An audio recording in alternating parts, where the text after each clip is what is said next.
North is all about slaying orcs, and it is awesome. The War in the North is any Tolkien fan's ultimate interactive fantasy. And it gets super gory and bloody. About our menu! This is the first mature rated Lord of the Rings game. That means we can have a lot more orc blood flying and orc limbs flying and orc heads rolling. It's about time we had an M-rated game. You see somebody get a goblin head chopped off and the blood pouring out of the neck hole. You're like, cool. I love slaying orcs. I love slaying goblins. I love slaying mountain trolls. I love slaying fell beasts. You know, give me a monster, I will kill it.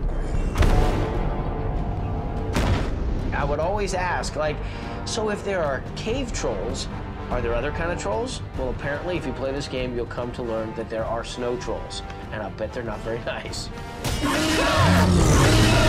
I can't even tell you how excited I am that there's finally a mature-rated Lord of the Rings game. I'll buy games that don't have an M stamped on them, but I'm not going to have as much fun. It's fun to sort of run around and spot an orc and just have at him. Well, orcs are evil.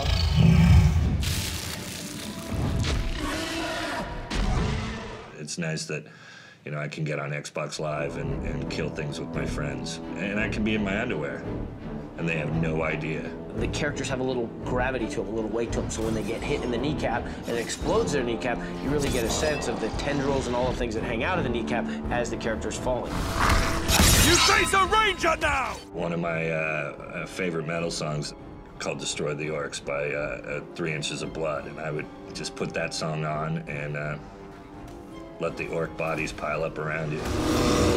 I'll be honest, sometimes I feel bad for orcs. I think an orc, if you properly, you fed him and gave him shelter and befriended him, I think that would be for life. If I see an orc in a game, that's a different story. I know it's just a game, so I'm gonna kill the out of him. Bring it.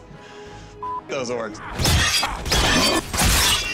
I think if you're an adult, you should have the option to play whatever type of game you should play. If you're dealing with a game based around war, and that's what you're into, and you've paid for the game, then maybe you should be getting what you expect. War is an important theme in the books, and Tolkien never really shied away from the brutality of war. It's not really that we wanted to do, you know, gratuitous violence for the sake of it. It's that as the books are written, the violence is realistically depicted, and it's nasty and brutal and intense. Tolkien's life was really marked by both of the world wars.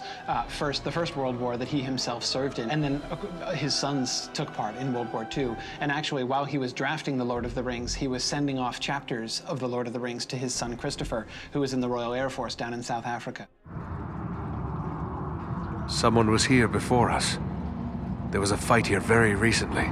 The bodies, they're dwarves. I think War in the North appeals to a couple different types of gamers. I think it appeals to the guy that just wants to hack and slash his way through an adventure. It appeals to a guy who wants to have a little bit of a role-playing experience. An action role-playing game is one where you build your character for the purpose of making them a good fighter. It's really a game that's bringing together two genres. In terms of the role-playing elements of the game, I mean, the studio that's making it, Snowblind, has a more than 10-year heritage of making fantastic role-playing games. It's very fast, it's very aggressive.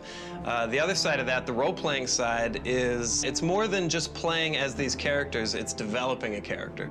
I love role-playing games where you can actually get new attributes or get new things, new powers or new strengths. I like to get involved in a battle and feel like I've been instrumental in killing the enemy, but I also like to be a little strategic. Being able to use a heavy strike in the game when you see this little arrow appear above a character's head, and you can slice them apart in slow motion, whether it's taking off their head, their arms, their legs, or, I mean, that's really satisfying.